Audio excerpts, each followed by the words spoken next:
នៅសម័យថ្ងៃមួយលោកគ្រូកៃគាត់ក៏បានទទួលសម្បត្តិមួយច្បាប់ដែលមានបរិមម្នាក់បានជិះសេះយកមកប្រគល់ឲ្យគាត់នៅក្នុងសម្បត្តិមួយនេះមិនដឹងថាវាមានអ្វីខ្លះនោះទេបរិមម្នាក់នឹងមិនបានប្រាប់គាត់ឡើយគេបាននិយាយប្រាប់ថាចូលលោកគ្រូអានអក្សរដែលមាននៅក្នុងសម្បត្តិមួយច្បាប់នេះទៅនេះគឺជាសម្បត្តិដែលលោកសិទ្ធិម្នាក់បានផ្ញើមកឲ្យលោកគ្រូខ្ញុំគឺជាកូនចៅរបស់គាត់នោះទេឥឡូវនេះ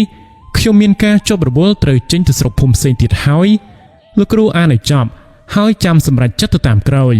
គេបាននិយាយតែត្រឹមប៉ុណ្្នឹងហើយគេក៏បានជិះសេះចាក់ចេញទៅវិញបាត់ទៅលោកគ្រូកៃនៅពេលនោះគាត់ពិតជាមានការឆ្ងល់មែនទែនថាតើលោកសិទ្ធិម្នាក់ណាទៅក៏ព្រោះថាចាប់តាំងតែពីគាត់ធំដឹងក្តីមកគាត់មិនដែលបានទៅរាប់អានឬមួយក៏ទៅដោះអំពើឲ្យលោកសិទ្ធិណាម្នាក់ទាល់តែសោះតើសិទ្ធិម្នាក់នេះគាត់មកពីណាដែរទៅបានជាស្គាល់គាត់ច្បាស់យ៉ាងនឹងទៅវិញបន្ទាប់មកគាត់ក៏បានអានអក្សរដែលបានសរសេរនៅក្នុងសម្បត្តិមួយច្បាប់នេះទៅនៅក្នុងសម្បត្តិមួយនឹងគេក៏បាននិយាយថាជំរាបជូនទៅដល់លោកគ្រូកៃខ្ញុំបានគឺជាលោកសិទ្ធិម្នាក់ខ្ញុំបានស្គាល់លោកគ្រូជាយូរណាស់មកហើយ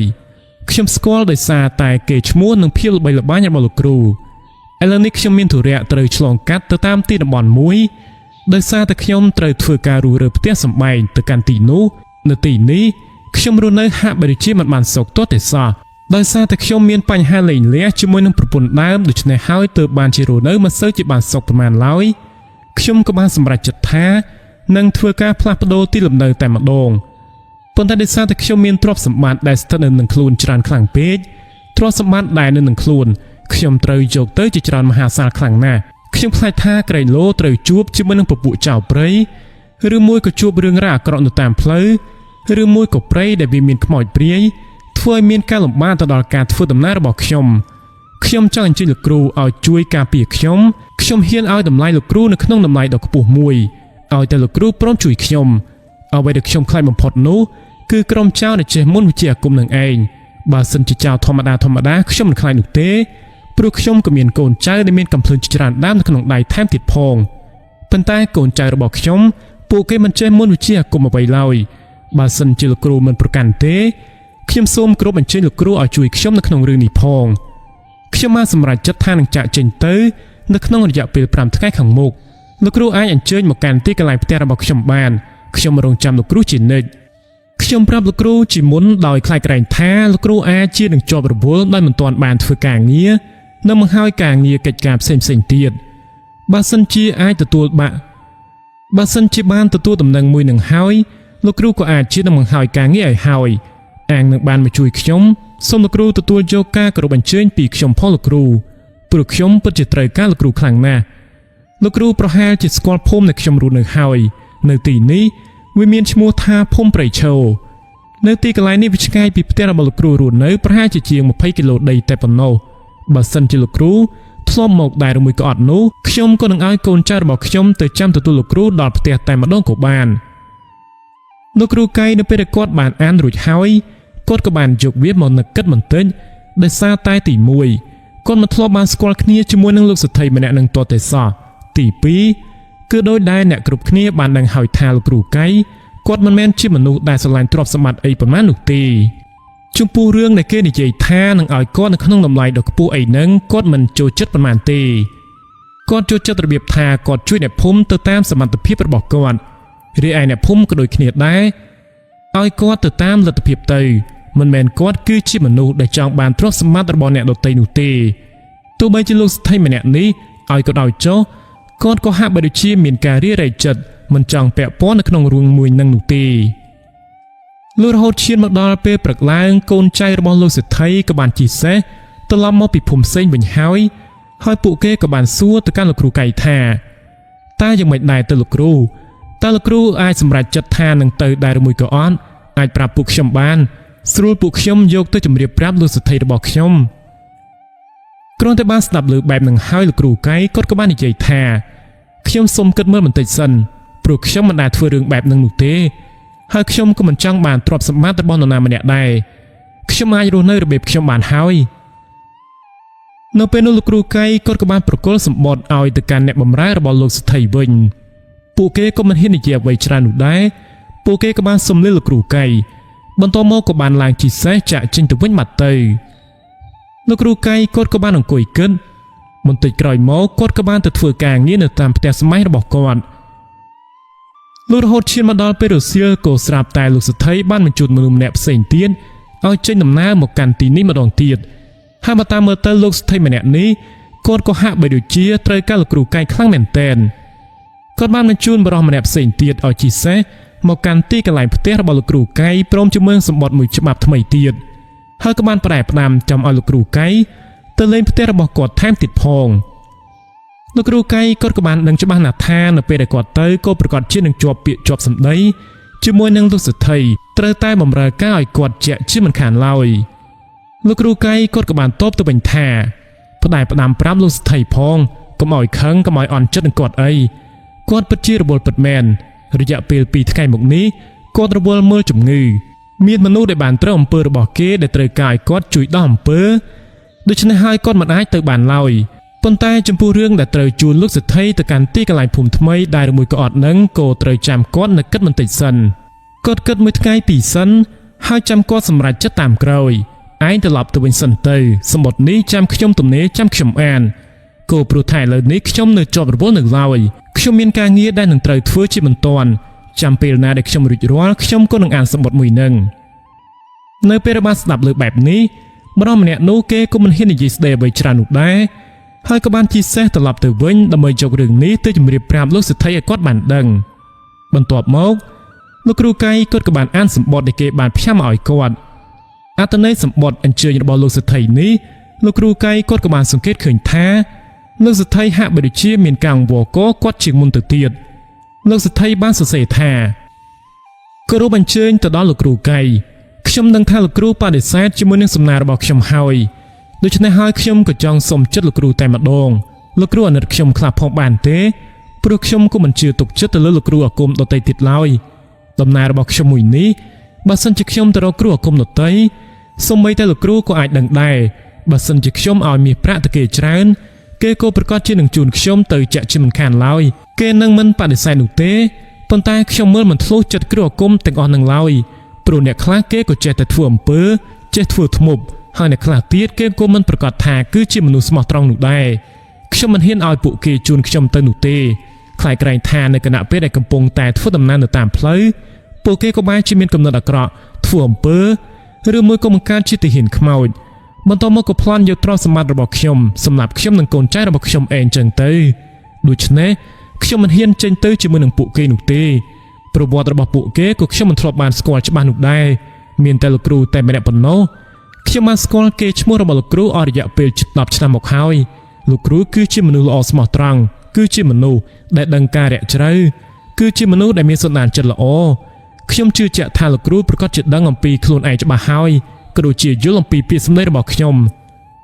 សូមអង្វរលោកគ្រូតាមត្រង់ទៅចុះណាលោកគ្រូអាណិតដល់ខ្ញុំផងខ្ញុំមិនសល់ពេលវេលាជាច្រើនទៀតនោះទេបើសិនជាខ្ញុំនៅទីកន្លែងនេះយូរទៀតក៏ខ្លាចថាអតីតប្រពន្ធរបស់ខ្ញុំគេក៏នឹងឲ្យក្រុមចៅមកប្លន់សម្រាប់ខ្ញុំឬមួយក៏អតីតប្រពន្ធរបស់ខ្ញុំនឹងគេក៏នឹងទៅរកគ្រូអាគមមកធ្វើអំពើធ្វើធ្មប់ដាក់ខ្ញុំក៏ថាបានដែរខ្ញុំពិតជាភ័យខ្លាំងណាស់ខ្ញុំថ្មីត្បិតថាមានទ្រព្យសម្បត្តិក៏ពិតមែនតែខ្ញុំគឺជាមនុស្សស្លូតត្រង់ខ្ញុំមិនអាចឆក់ប្លន់បំពីអ្នកភូមិណានោះទេហើយបាននិយាយអំពីរឿងមុនវិជ្ជាអាគមអីអស់ទាំងហ្នឹងខ្ញុំក៏មិនចេះដែរសូមលោកគ្រូជួយខ្ញុំផងខ្ញុំសូមអង្វរលោកគ្រូជាលើកចុងក្រោយចុះណាលោកគ្រូកៃគ្រាន់តែអានមើលទៅក៏ដឹងដែរថាលោកសេដ្ឋីម្នាក់នេះគាត់ពិតជាត្រូវការគាត់មែនទែន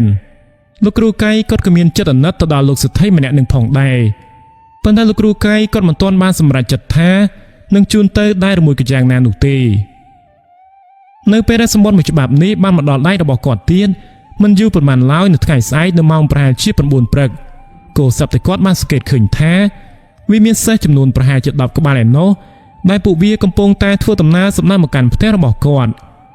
អ្នកភូមិជាច្រើនអ្នកក៏បាននាំគ្នារត់ទៅមើលព្រោះតាំងតែពីចូលមករស់នៅទីនេះមកក៏មិនដែលមានសេះឯណាចូលមកដល់ក្នុងភូមិច្រើនបែបនឹងនោះទេនៅខាងលើខ្នងសេះក៏សុទ្ធសឹងតែជាមនុស្សប្រុសទាំងអស់មើលទៅពួកគេក៏មានមាឌធំនិងរាងកាយមាំមួនគ្រាន់បើហើយវាក៏មានបរិមម្នាក់ដែលស្លៀកពាក់ខុសពីគេនៅត្រង់ចំណុចកណ្ដាលមើលទៅបរិមម្នាក់នោះគាត់ក៏ប្រហែលជាមានអាយុប្រហែលជា60ឆ្នាំជាងទៅហើយពុកមាត់របស់គេឡើងវែងមែនទែនការស្លៀកពាក់របស់គេក៏ហាក់បីដូចជាអ្នកមានជីវភាពធូរធារមួយរូបយ៉ាងអញ្ចឹងលុះនៅពេលដែលបានមកដល់គាត់ក៏បានមកនិយាយជាមួយនឹងលោកគ្រូកៃតែម្ដងលោកគ្រូកៃគាត់ក៏បានទទួលភ្ញៀវយ៉ាងរាក់ទាក់នៅគណៈពេលហ្នឹងបរិមម្នាក់ដែលគាត់បានឃើញថាគាត់បានស្លៀកពាក់ខុសពីគេឯងហ្នឹងគាត់ក៏បានមកនិយាយប្រាប់លោកគ្រូកៃទៅតាមត្រង់ថាខ្ញុំគឺជាសិទ្ធិម្នាក់ដែលបានផ្ញើសម្បត្តិមកឲ្យលោកគ្រូកៃកាលពីលើកមុននឹងឯងខ្ញុំខ្លាចថាលោកគ្រូមិនព្រមទៅជួយខ្ញុំដូច្នេះហើយទើបបានជាខ្ញុំមកអញ្ជើញលោកគ្រូដល់ផ្ទះនឹងណាខ្ញុំខ្លាចថាសម្បត្តិពីច្បាប់នឹងវាមិនអាចមកអញ្ជើញលោកគ្រូទៅបានដូច្នេះហើយទើបបានជាខ្ញុំមកអញ្ជើញដោយផ្ទាល់តែម្ដងសង្ឃឹមថាលោកគ្រូនឹងយល់ព្រមទៅចុះរំពេចភ្លាមនោះលោកគ្រូកៃគាត់ក៏បាននិយាយទៅកាន់លោកសេដ្ឋីថាហេតុអ្វីបានជាមករកដោយផ្ទាល់អញ្ចឹងលោកសេដ្ឋីខ្ញុំក៏ប្រងតែនឹងចេញទៅជួយដែរតើប៉ុន្តែថ្ងៃនេះខ្ញុំនៅមានកិច្ចការជាប់រវល់បន្តិចខ្ញុំត្រូវផ្សំថ្នាំទុកឲ្យអ្នកជំងឺដែលគេបានមកពឹងពាក់ខ្ញុំឲ្យជួយមុនលោកសេដ្ឋីមកអញ្ជើញខ្ញុំទៅទៀតដូច្នេះហើយទើបបានជាខ្ញុំមិនទាន់បានទៅផ្ទះរបស់លោកសេដ្ឋីនឹងណាខ្ញុំបានគិតថានឹងចេញទៅនៅក្នុងពេលថ្ងៃស្អែកព្រឹកលោកសេដ្ឋីនៅពេលដែលបានស្ដាប់លើបែបនេះគាត់ក៏ពិតជាមានការសប្បាយចិត្តជាខ្លាំងលោកសេដ្ឋីក៏បានមកអង្គុយនិយាយគ្នាលេងជាមួយនឹងលោកគ្រូកៃប្រហែលជា1ម៉ោងបន្ទាប់មកគាត់ក៏បាននិយាយទៅកាន់លោកគ្រូកៃថាតើគាត់អាចសម្រាកនៅទីនឹងបានដែរឬមួយក៏អត់ភ្លាមនោះលោកគ្រូកៃក៏បានសម្លឹងមើលមុខលោកសេដ្ឋីបន្ទាប់មកគាត់ក៏បាននិយាយថាតើលោកសេដ្ឋីខ្លាចថាខ្ញុំមិនទៅមែនទេលោកសេដ្ឋីខ្លាចថានៅពេលដែលលោកសេដ្ឋីចេញទៅបានខ្ញុំមិនចេញទៅតាមពីក្រោយតាមមែនទេនៅពេលនោះលោកសេដ្ឋីគាត់ក៏បាននិយាយថាបាទត្រូវហើយខ្ញុំខ្លាចមានរឿងបែបនឹងពិតមែនណាលោកគ្រូបន្ទាប់មកលោកគ្រូកៃគាត់ក៏បានឆ្លើយតបទៅវិញថាមិនចាំបាច់ទេលោកសេដ្ឋីខ្ញុំនិយាយម៉ាត់ណាគឺម៉ាត់នឹងហើយស្អែកព្រឹកប្រហែលជាម៉ោង9ព្រឹកអីហ្នឹងខ្ញុំក៏នឹងចេញដំណើរទៅកាន់ផ្ទះរបស់លោកសេដ្ឋីហើយខ្ញុំស្គាល់ភូមិមួយនឹងហើយមិនចាំបាច់លោកសេដ្ឋីពិបាកសម្រាប់នោះទេហើយណាមួយផ្ទះរបស់ខ្ញុំតូចខ្លាំងណាស់លោកសេដ្ឋីមកគ្នាច្រើនយ៉ាងហ្នឹងខ្ញុំក៏គ្មានទីកន្លែងឲ្យសម្រាប់ឲ្យបានសមគួរនោះទេគ្រាន់តែបានស្ដាប់លើបែបនឹងហើយលោកសេដ្ឋីគាត់ក៏បានជឿព្រមធ្វើដំណើរចាក់ចេញទៅវិញលោកសេដ្ឋីបានជិះសេះជាមួយនឹងកូនចៅរបស់គាត់ចាក់ចេញទៅវិញភ្លាមតែម្ដងលោកគ្រូកៃគាត់គ្រាន់តែបានឃើញបែបនេះគាត់ក៏អាចយល់បានដែរថាអញ្ចឹងតើទៅបានជាលោកសេដ្ឋីត្រូវការគាត់ខ្លាំងណាស់កូនចៅរបស់គាត់មានគ្នាច្រើនសុទ្ធសឹងតែជាមនុស្សប្រុសមានកម្លាំងខ្លាំងក្លាមាំមួនក៏ពិតមែនប៉ុន្តែក៏ខ្លាចថាអាចជានឹងជួបជាមួយនឹងគ្រូអាគមឬមួយក៏ចាអាគមនៅតាមផ្លូវហើយវាក៏អាចជានឹងបង្កឲ្យមានគ្រោះថ្នាក់ទៅដល់ពួកគាត់ជាពិសេសនោះបើសិនជាគាត់ជ្រើសរើសយកគ្រូអាគម 3-4 នាក់ឲ្យការពារហើយក៏ស្រាប់តែអ្នកទាំង 3-4 នាក់នោះពួកគេមានកំណត់អាក្រក់ទៅកាន់គាត់ក៏ច្បាស់ណាស់ថាគាត់ក៏នឹងមានគ្រោះថ្នាក់ទ្រព្យសម្បត្តិក៏នឹងត្រូវបាត់បង់ទៅលើជនខិលខូចអស់ទាំងនោះបន្ទាប់មកលោកគ្រូកៃគាត់ក៏បានបង្ហើយការងាររបស់គាត់ហើយគាត់ក៏បានទៅមើលរបរចាំបាច់ដែលនឹងត្រូវយកទៅតាមខ្លួនរួមមានដូចជាឈើច្រត់កាំភ្លើងក្រុមអាគមហើយនឹងរបរជាច្រើនផ្សេងទៀតដែលគាត់តែងតែប្រើប្រាស់លោកគ្រូកៃគាត់បានរៀបចំរួចជាស្រេចនៅក្នុងពេលព្រឹកព្រលឹមគាត់ក៏បានជិះសេះចាក់ចេញទៅនៅម៉ោងប្រហែលជា6ព្រឹកតែម្ដងចំពោះដំណើររបស់គាត់ចេញទៅលើកនេះយ៉ាងហោចណាស់វាក៏ត្រូវចំណាយពេលវេលា 3-4 ម៉ោងផងដែរប៉ុន្តែលោកគ្រូកៃឌីសាទតែគាត់គឺជាអ្នកដែលចេះនៅមុនវិជ្ជាអាគមគាត់មានភាពរហ័សរហួនក៏ដូចជាគាត់បានចេះនៅមុនវិជ្ជាអាគមបំរុំទឹកបំរុំដីគួបផ្សំជាមួយនឹងគាត់បានស្គាល់ផ្លូវកាត់ជាច្រើនផងនោះគាត់ក៏ចំណាយពេលត្រឹមតែ2ម៉ោងកន្លះតែប៉ុណ្ណោះគាត់ក៏បានទៅដល់ផ្ទះរបស់លោកសេដ្ឋីម្នាក់នោះតែម្ដងលុះនៅពេលដែលបានទៅដល់ផ្ទះលោកសេដ្ឋីគាត់ក៏ពិតជាមានការភ្ញាក់ផ្អើលខ្លាំងណាស់ហើយក៏បានសាកសួរទៅកាន់លោកគ្រូកៃថាតើលោកគ្រូងើបមកតាំងតែពីស្មានណាទៅម្សិលមិញនេះខ្ញុំបានទៅដល់ផ្ទះរបស់លោកគ្រូនៅម៉ោងប្រហែលជា9ហ្នឹងខ្ញុំបានងើបចេញទៅតាំងតែពីម៉ោង5ទីភ្លឺទៅម្លេះហើយក៏បានធ្វើដំណើរមិនហ៊ានឈប់ទៅទៀតលោកគ្រូងើបមកតាំងតែពីស្មានណាទៅទើបម៉ោងប្រហែលជា8សោះលោកគ្រូក៏ប្រហែលជាបានមកដល់ទីនេះហើយនៅពេលនោះលោកគ្រូកៃគាត់ក៏បានប្រាប់ថាខ្ញុំបានចេញដំណើរមកតាំងតែពីម៉ោង6ម្លេះ លោកសិទ្ធិកំទៅខ្វល់ចំពោះរឿងនេះអីតើលោកសិទ្ធិចង់ចាក់ចេញទៅនៅពេលណាដែរនៅគណៈពេលហ្នឹងកូនចៅរបស់លោកសិទ្ធិគាត់ក៏ចាប់អារម្មណ៍ទៅលើពាក្យសម្ដីរបស់លោកគ្រូកៃនៅត្រង់ថាគាត់បានចេញដំណើរមកតាំងតែពីម៉ោង 6 ព្រឹកហើយអ្វីបានជាគាត់ធ្វើដំណើរបានលឿនយ៉ាងហ្នឹងប្រកាសណាស់ថាលោកគ្រូម្នាក់នេះមិនមែនជាមនុស្សធម្មតានោះទេគាត់ប្រកាសជាចេះនៅមន្តវិជ្ជាបង្រួមទឹកបំរួមដីជាក់ជាមិនខានឡើយនៅពេលដែលបានស្ដាប់លើលោកគ្រូកៃសាកសួរបែបនេះលោកសិទ្ធិក៏បានឆ្លើយតបទៅវិញថាខ្ញុំគិតថានឹងចាក់ចេញទៅនៅក្នុងពេលព្រឹកស្អែកតែយ៉ាងមិនដែរទៅលោកគ្រូបើសិនជាលោកគ្រូនឿយហត់ពួកយើងចេញទៅនៅក្នុងថ្ងៃស្អែកក៏បានដែរប៉ុន្តែជាធម្មតាទៅខ្ញុំមានទម្លាប់របស់ខ្ញុំទៅណាមកណាគឺខ្ញុំច្រើនតែធ្វើដំណើរចេញទៅនៅក្នុងពេលព្រឹកខ្ញុំមិនធ្លាប់ធ្វើដំណើរនៅក្នុងពេលថ្ងៃត្រង់ឬមួយក៏ជាពេលរសៀលនោះឡើយណាលោកគ្រូនៅពេលដែលបានស្ដាប់លើបែបនេះហើយលោកគ្រូកៃគាត់ក៏បានតបទៅវិញថាមិនអីទេខ្ញុំមិនហត់ឡើយទៅថ្ងៃស្អែកព្រឹកក៏បានដែរតើលោកសិទ្ធិចង់យកអ្វីទៅតាមខ្លួនខ្លះអាចនិយាយប្រាប់ខ្ញុំបានទេ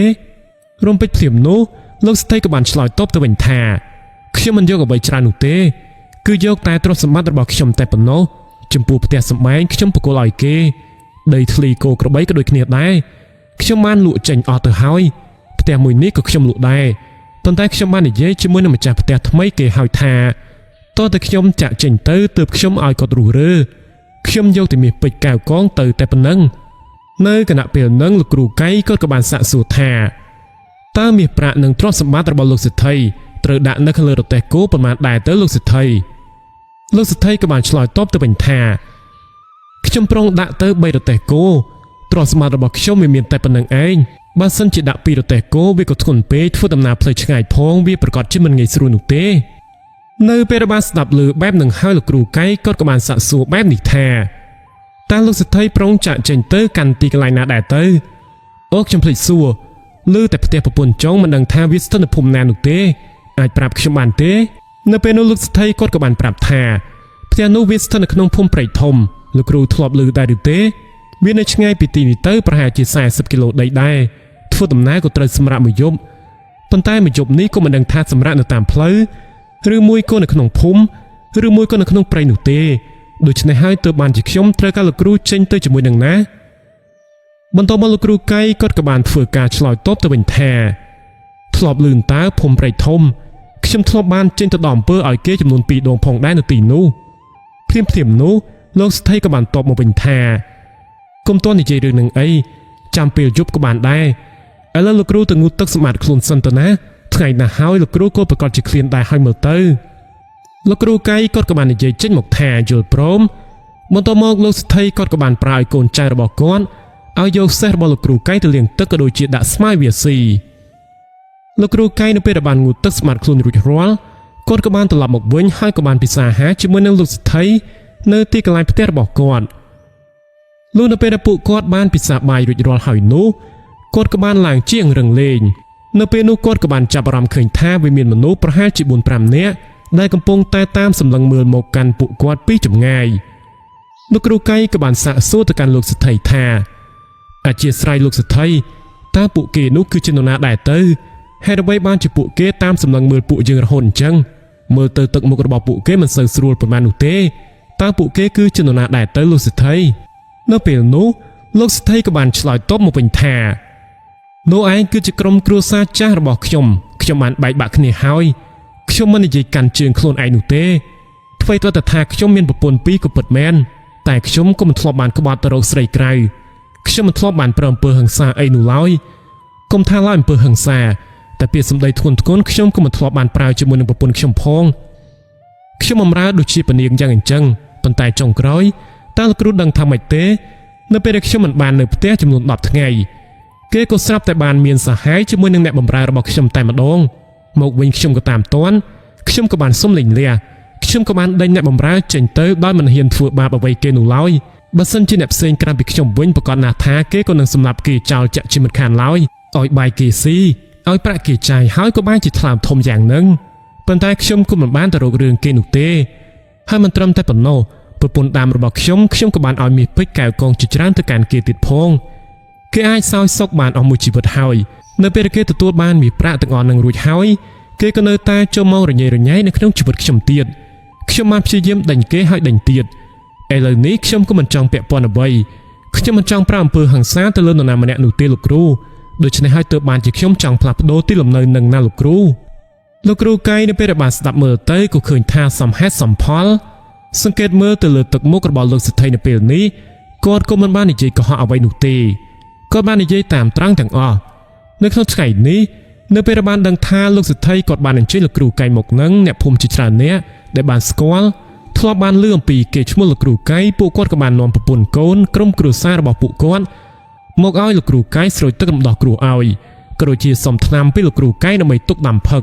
ក៏ព្រោះថាអ្នកភូមិក៏តែងតែបានឮឈ្មោះលោកគ្រូកៃមកតែរហូតនឹងថាគាត់គឺជាគ្រូខ្លាំងនិងជាគ្រូដែលមានសន្តានចិត្តល្អហើយមិនត្រឹមតែប៉ុណ្ណោះថ្នាំដែលគាត់បានផ្សំពីសបកឈើអីហ្នឹងវាក៏សុទ្ធសឹងតែជាថ្នាំល្អនៅពេលបានផឹករួចហើយវាក៏នឹងបាត់ឈឺសរសៃនិងគេងលក់ស្រួលណាស់លោកគ្រូកៃគាត់មិនបានចិត្តអាក្រក់អ្វីនោះឡើយអ្នកភូមិមកប៉ុណ្ណាគាត់មើលឲ្យតែទាំងអស់ហ្នឹងហើយមិនត្រឹមតែប៉ុណ្ណោះគាត់ក៏បានចងខ្សែគាថាឲ្យដោយមិនយកប្រាក់កាសថែមទៀតផងអ្នកភូមិក៏បានមកជាបន្តបន្ទាប់ចំណែកឯលោកសេដ្ឋីគាត់ក៏បានឲ្យលោកគ្រូកៃស្រោចទឹករំដោះគ្រោះឲ្យផងដែរនៅពេលដែលបានឃើញលោកគ្រូកៃក៏ស្រោចទឹករំដោះគ្រោះឲ្យអ្នកភូមិបែបហ្នឹងពួកគាត់ម្នាក់ក៏បាននឹកកោតសរសើរចំពោះលោកគ្រូកៃម្នាក់នេះជាខ្លាំងបាននិយាយទៅលោកគ្រូកៃគាត់មិនបានសម្រាកតាំងតែពីម៉ោង12ថ្ងៃត្រង់មកម្លេះរហូតដល់ពេលម៉ោង5ល្ងាចទើបបងប្អូនអ្នកភូមិគាត់ឈប់មកអ្នកភូមិពួកគាត់ក៏បានមកតគ្នាមិនអស់ឡើយមានតែអតីតប្រពន្ធរបស់លោកសេដ្ឋីតែប៉ុណ្ណោះប្រពន្ធតាមរបស់គាត់ដែលបានផិតក្បត់គាត់នឹងព្រមជាមួយនឹងក្រុមគ្រួសាររបស់ពួកគេមិនហ៊ានមកឲ្យលោកគ្រូកៃស្រោចទឹករំដោះគ្រោះឲ្យនោះទេលុះរហូតឈានមកដល់ពេលល្ងាចលោកគ្រូកៃគាត់ក៏បានទទួលទានអាហារជុំគ្នាជាមួយនឹងលោកសេដ្ឋីក៏បានទទួលគាត់យ៉ាងពេញលក្ខណៈតែម្ដងអាហារហូបចុកមិនអស់នោះទេបន្ទាប់មកនៅម៉ោងប្រហែលជា7ល្ងាចលោកសេដ្ឋីក៏បានលួចសាកសួរទៅកាន់លោកគ្រូកៃថាអធិស្ឋានលោកគ្រូខ្ញុំសូមសួរលោកគ្រូតាមត្រង់ទៅចុះខ្ញុំគឺជាមនុស្សដែលចេះផឹកស៊ីតិចតួចតែលោកគ្រូអាចពិសាជាមួយនឹងខ្ញុំបានដែរឬមួយក៏អត់ទេលោកគ្រូនៅពេលនោះលោកគ្រូកៃគាត់ក៏បានញញឹមមុនគាត់បាននិយាយចេញមកថាមិនអីទេខ្ញុំចេះហូបដែរតើខ្ញុំអាចហូបបានលោកសេដ្ឋីក្រោយមកពួកគាត់ក៏បានហូបជុំគ្នាជាមួយនឹងលោកគ្រូកៃប្រកបទៅដោយបរិយាកាសសប្បាយរីករាយនៅគណៈពេលហ្នឹងលោកគ្រូកៃគាត់ក៏បានហៅកូនចៅរបស់លោកសេដ្ឋីឲ្យមកហូបជាមួយនឹងលោកសេដ្ឋីផងដែរលោកសេដ្ឋីគាត់មិនហ៊ានហៅដោយសារតែខ្លាចចិត្តលោកគ្រូកៃប៉ុន្តែជារៀងរាល់ថ្ងៃគាត់មិនដែលរើសអើងអ្នកបម្រើរបស់គាត់នោះទេគាត់បានហូបជាមួយតែរហូតនឹងនៅពេលដែលបានឃើញលោកគ្រូកៃគាត់មិនរើសអើងបែបនេះលោកសេដ្ឋីក៏ពិតជាសប្បាយចិត្តខ្លាំងណាស់ពួកគាត់ក៏បានហូបចុកជុំគ្នាប្រកបទៅដោយភាពរីករាយលុះរហូតឈានមកដល់ពេលព្រឹកឡើងនៅម៉ោងប្រហែលជា4កន្លះព្រឹកពួកគាត់ក៏បានរៀបចំទ្រព្យសម្បត្តិទាំងអស់ដាក់នៅខាងលើរទេះគោបន្ទាប់មកពួកគាត់ក៏បានរៀបចំអាវុធក៏ដូចជារបស់មួយចំនួនទៀតហើយក៏បានធ្វើដំណើរចាក់ចេញទៅតែម្ដងដំណើរចាក់ចេញទៅរបស់ពួកគាត់នេះវាក៏ត្រូវបានពួកអ្នកភូមិជាច្រើនអ្នកតាមសម្លឹងមើលផងដែរលោកសេដ្ឋីដែលបានរស់នៅជាមួយនឹងពួកអ្នកភូមិអស់រយៈពេលជិត10ឆ្នាំមកហើយនោះឥឡូវនេះគាត់ក៏បានធ្វើដំណើរចាក់ចេញទៅខាងក្រៅភូមិហើយគាត់បានចាក់ចេញទៅនៅទីនោះជារៀងរហូតតែម្ដងហើយពួកអ្នកភូមិវិញនរណាក៏បានដឹងដែរថាលោកសេដ្ឋីម្នាក់នោះក៏ស្អប់ខ្ពើមអតីតភរិយារបស់គាត់ខ្លាំងណាស់ព្រោះថាគេគឺជាមនុស្សផិតក្បត់លោកគ្រូកៃគាត់បានចេញទៅជាមួយនឹងលោកសេដ្ឋីម្នាក់នេះប្រកាសណាស់ថាលោកសេដ្ឋីនឹងមិនវិលត្រឡប់មកវិញនោះឡើយបងប្អូនអ្នកភូមិបានឈរមើលទាល់តែលោកសេដ្ឋីព្រមជាមួយនឹងលោកគ្រូកៃបានធ្វើដំណើរចាក់ចេញទៅផុតដំណើររបស់ពួកគាត់នៅក្នុងគ្រានេះក៏ត្រូវឆ្លងកាត់ពីព្រៃមួយទៅកាន់ព្រៃមួយពីភូមិមួយទៅកាន់ភូមិមួយលុះដល់ពេលគាត់បានឈប់សម្រាកនៅក្នុងភូមិមួយគាត់ក៏ចាប់អារម្មណ៍ឃើញថាវាមានអ្នកភូមិជាច្រើនអ្នកដែលពួកគេបានដើរមកនៅក្បែរចង់ដឹងថាតើដំណើររបស់ពួកគាត់នេះពួកគាត់បានយកអ្វីចេញទៅជាមួយខ្លះទើបបានជាមានអ្នកបម្រើនៅតាមការពារមានតាំងតែពីកំភ្លើងនិងមានអាវុធផ្សេងនៅក្នុងដៃប្រហែលជា15អ្នកបែបនេះប៉ុន្តែពួកគាត់ក៏មិនហ៊ានសាកសួរនាំអ្វីច្រើនដែរបានត្រឹមតែដើរមកនៅក្បែរនិងនិយាយតិចចេញមកតែប៉ុណ្ណោះពួកអ្នកភូមិកំពុងតែពិភាក្សាគ្នាក៏ដូចជាមានការងឿងឆ្ងល់ចំពោះបញ្ហាមួយនេះបាននិយាយអំពីលោកគ្រូកៃវិញគាត់នៅពេលដែលបានសម្រាកហូបបាយថ្ងៃត្រង់ហើយគាត់ក៏បានទៅអង្គុយនៅខាងលើគល់ឈើមួយនៅគណៈពេលហ្នឹងក៏ស្រាប់តែបានឃើញថាវាមានបរិសុទ្ធចំនួន3នាក់ដែលមានស្ពាយថង់យាមនៅនឹងខ្លួនពួកគេសុទ្ធសឹងតែបានដោះអាវនិងមានស្នាមសាក់នៅពេញទាំងខ្លួនទាំងអស់តែម្ដង ពួកគេក៏ប្រហែលជាគ្រូអាគមហើយមើលទៅបន្ទាប់មកពួកគេក៏បានដើរទៅកាន់ទីកន្លែងរបស់លោកសេដ្ឋីហើយនៅពេលនោះពួកគេក៏បានសាកសួរទៅកាន់លោកសេដ្ឋីថាតើទៅណាមកណាដែរបងហេតុអ្វីបានជាមានក្បួនដង្ហែដូចជាកងទ័ពទៅកាន់រាជវាំងបែបនេះតើនៅខាងលើរទេះគោនេះវាគឺជាអ្វីទៅនៅពេលនោះលោកសេដ្ឋីក៏បានឆ្លើយតបទៅវិញថាមិនមានអ្វីនោះទេគឺខោអាវនិងរបស់របរប្រើប្រាស់តិចតួចខ្ញុំយកទៅចែកប្រជាជនដែលមានជីវភាពខ្វះខាតនឹងណាលោកសេដ្ឋីមិនបាននិយាយតាមត្រង់នោះទេគាត់ក៏មានការខ្លាចក្រែងផងដែរឯណាមួយមើលទៅទឹកមុខរបស់អ្នកទាំង3នាក់នេះពួកគេក៏មិនមែនជាមនុស្សធម្មតានោះឡើយនៅគណៈពេលហ្នឹងពួកគេក៏កំពុងតែតាមសម្លឹងមើលរទេះគោពួកគេអាចដឹងដោយសារតែវ៉ាន់ដែលមានស្ថិតនៅខាងលើរទេះគោនោះវាមើលទៅពិតជាគួរឲ្យធ្ងន់ខ្លាំងណាស់មើលទៅវាមិនមែនជាខោអាវដូចជាអ្វីដែលលោកសេដ្ឋីបាននិយាយខាងដើមនេះទេបរិះគ្រូអាគមទាំង3នាក់នេះក៏ប្រហែលជាមានបំណងអាក្រក់ហើយតាមមើលប៉ុន្តែនៅគណៈពេលហ្នឹងនៅពេលដែលពួកគេបានកលេចទៅឃើញលោកគ្រូកៃពួកគេទាំង3នាក់នោះក៏ស្រាប់តែបានលន់មាត់ឧទានចេញមកថាលោកគ្រូកៃទេតើលោកគ្រូកៃក៏មានវត្តមាននៅក្នុងការចេញដំណើរនេះដែរណែពួកយើងឆាប់នាំគ្នាចាក់ចេញទៅសិនទៅពួកគេទាំង3នាក់នោះនៅពេលដែលបានឃើញលោកគ្រូកៃពួកគេក៏ហាក់បីដូចជាមានការខ្លាចរអាខ្លាំងណាស់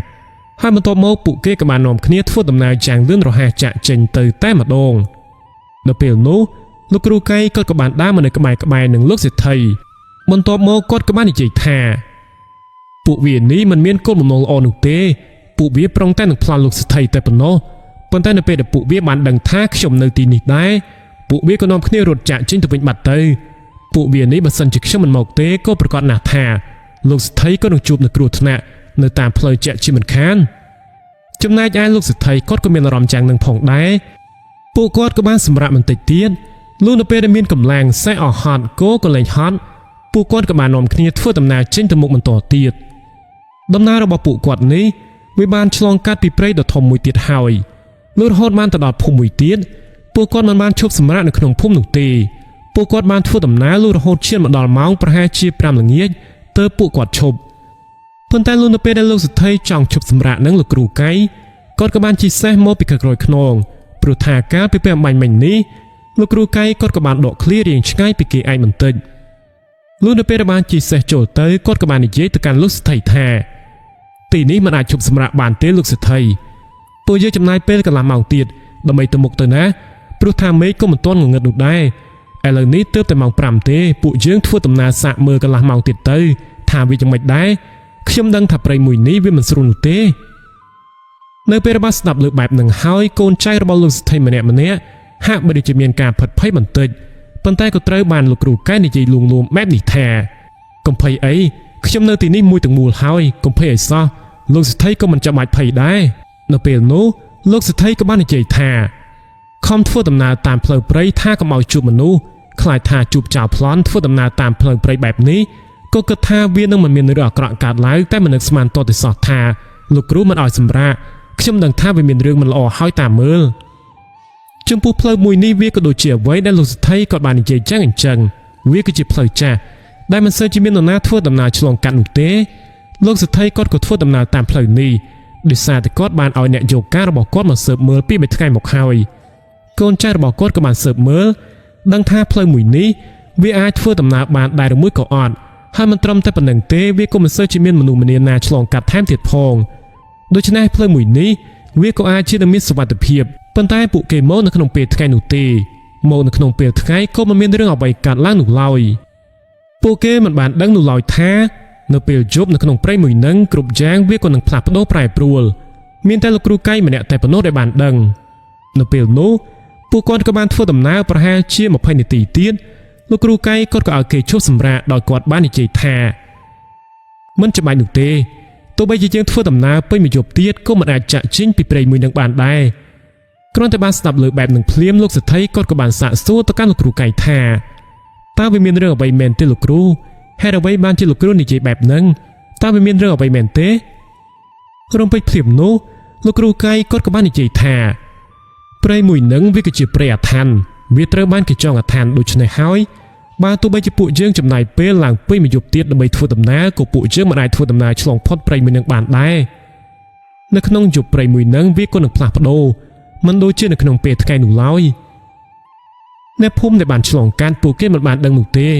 ហើយម្យ៉ាងវិញទៀតព្រៃដែលមានការចង់អាឋានបែបនេះវាក៏មានពេលវេលារបស់វាដែរនៅក្នុងពេលមួយអាទិត្យម្ដងឬក៏មួយខែម្ដងវាក៏នឹងមានអានុភាពនៅក្នុងថ្ងៃណាមួយហើយពួកយើងមកនេះវាក៏ប៉ះចំថ្ងៃដែលវាមានអំណាចអានុភាពតែម្ដងហើយណាលោកសេដ្ឋីនៅគណៈពេលហ្នឹងលោកសេដ្ឋីក៏បានសាកសួរទៅកាន់គាត់ថា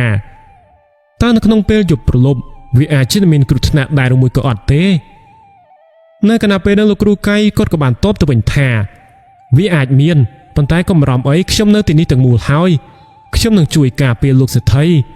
នៅក្នុងយប់នេះអ្នកគ្រប់គ្នាសម្រាប់នៅខាងលើដើមឈើទៅទោះឲ្យខ្ញុំនៅខាងក្រោមតែម្នាក់ឯងក៏បានដែរមិនអីទេប្រហែលជាម៉ោង8យប់ឡើងទៅវាមានរឿងមិនល្អកើតឡើងឥឡូវនេះពួកយើងក៏ឆាប់នាំគ្នាដាំបាយធ្វើម្ហូបសិនទៅណាក្រោយមកកូនចៅរបស់លោកសេដ្ឋីក៏បានរៀបចំម្ហូបអាហារបន្ទាប់មកពួកគាត់ក៏បានហូបបាយហូបអីរួចហើយនៅម៉ោងប្រហែលជា6យប់ផ្ទៃមេឃក៏ចាប់ផ្ដើមងងឹតតិចកូនចៅរបស់លោកសេដ្ឋីក៏បានត្រៀមធ្នះដែលមានស្ថិតនៅខាងលើដើមឈើជាច្រើនទុកសម្រាប់ឲ្យពួកគាត់ស្នាក់នៅក្នុងពេលយប់វាមានតែលោកគ្រូកៃតែម្នាក់ប៉ុណ្ណោះដែលគាត់បានសម្រាប់នៅខាងក្រោមតែម្នាក់ឯងលោកសេដ្ឋីព្រមជាមួយនឹងកូនចៅរបស់គាត់ពួកគេក៏បានបង្កាត់ភ្លើងឲ្យលោកគ្រូកៃប្រហែលជា20កន្លែងឯណោះហើយក៏បានចងសេះជាមួយនឹងរទេះគោស្ថិតនៅខាងក្រោមដូចគ្នាលោកសេដ្ឋីនៅពេលនោះគាត់ក៏កំពុងតែមានការព្រួយបារម្ភអំពីសុវត្ថិភាពរបស់លោកគ្រូកៃព្រមជាមួយនឹងសត្វចិញ្ចឹមរបស់គាត់ផងគាត់ព្រួយបារម្ភអំពីទ្រព្យសម្បត្តិរបស់គាត់ផងនៅពេលនោះលោកគ្រូកៃគាត់ក៏បាននិយាយអះអាងឡើងច្បាស់ថាលោកសេដ្ឋីកុំបារម្ភពេកអីខ្ញុំមិនឲ្យបាត់ទ្រព្យសម្បត្តិរបស់លោកសេដ្ឋីមួយកៈមួយសេននោះទេខ្ញុំការពារបានទាំងអស់លោកសេដ្ឋីនៅតែខាងលើនឹងទៅបានហើយតាមរយៈពន្លឺនៃភ្លើងដែលគាត់បានដុតប្រហែលជា20ទីកន្លែងនោះវាក៏បានភ្លឺនៅតាមមជ្ឈដ្ឋានដែលស្ថិតនៅទីនឹងដូចជាពេលថ្ងៃយ៉ាងអញ្ចឹងលុះនៅម៉ោងប្រហែលជា8កន្លះយប់តែប៉ុណ្ណោះលោកសេដ្ឋីព្រមជាមួយនឹងកូនចៅរបស់គាត់ពួកគាត់ក៏អាចដឹងថាព្រៃមួយនេះវាពិតជាមិនស្រួលពិតមែនសំឡេងសត្វយំនៅក្នុងពេលល្ងាចតាំងតែពីម៉ោង5រហូតមកដល់ម៉ោង7ជាងឥឡូវនេះវាក៏បានស្ងប់ស្ងាត់បាត់ទៅវិញប្រៀបហាក់បីដូចជាមានអ្វីផ្សេងមួយទៀតកំពុងតែធ្វើដំណើរចូលមកយ៉ាងអញ្ចឹងបរិយាកាសក៏ចាប់ផ្ដើមមានលក្ខណៈអាប់អួរមិនធម្មតានៅគណៈពេលនោះក៏ឃើញថាលោកគ្រូកៃគាត់ក៏បានយកឈើច្រត់របស់គាត់វាទៅលើដីចំនួន3-4ដងតែម្ដងនៅគណៈពេលហ្នឹងក៏ស្រាប់តែខ្យល់វាក៏បានស្ងប់ស្ងាត់ទៅវិញលោកសេដ្ឋីនិងកូនចៅរបស់គាត់ក៏ពិតជាមានការចំណាយនៅក្នុងចិត្តខ្លាំងណាស់ចំណែកឯកំភ្លើរបស់ពួកគេទាំងប្រមាណដើមវិញវាក៏ត្រូវបានលោកគ្រូកៃប្រគល់គ្រាប់បញ្ចុះមុនអង្គមឲ្យទាំងអស់គាត់បានឲ្យគ្រាប់អង្គមម្នាក់ចំនួន5គ្រាប់ដោយគាត់បាននិយាយថាកុំបាញ់ប្តេជ្ញាផ្ដាល់ឲ្យសោះត្រូវទុកបាញ់សម្រាប់ពេលណាដែលមានអាសន្នចាំពេលណាដែលបានឃើញថាគាត់ទប់ទល់ជាមួយនឹងអ្វីលែងបានហើយចាំប្រើប្រាស់វាតែម្ដងទៅព្រោះនេះវាគឺជាព្រៃអាថ័ន្តដូច្នេះហើយវាមិនមែនមានត្រឹមតែអាថ័ន្តព្រៃនោះទេនៅក្នុងពេលយប់ព្រលប់វាក៏អាចជានឹងមានរឿងសាហាវជាច្រើនកើតឡើងសាជាថ្មីទៀតជាក់ជាមិនខានបន្តិចក្រោយមកតែប៉ុណ្ណោះពួកសភាវៈសាហាវដែលមាននៅក្នុងព្រៃអាថ័ន្តមួយនេះវាក៏ចាប់ផ្ដើមចេញមកបង្ហាញខ្លួនកាលពីដំបូងឡើយអ្វីដែលគាត់បានឃើញវាគឺជាប្រភេទសត្វឆ្កែដែលមានចំនួនប្រហែលជា5ក្បាលប៉ុន្តែពពួកឆ្កែនេះវាក៏ចម្លែកនៅត្រង់ថារូបរាងកាយរបស់វាគឺមានទំហំធំខ្លាំងណាស់ធំចុងប៉ុនកូនគោបាត់ទៅហើយវាសសឹងតែមានចង្កូមវែងនិងកៅភ្នែកពណ៌ក្រហមឆ្អៅទាំងអស់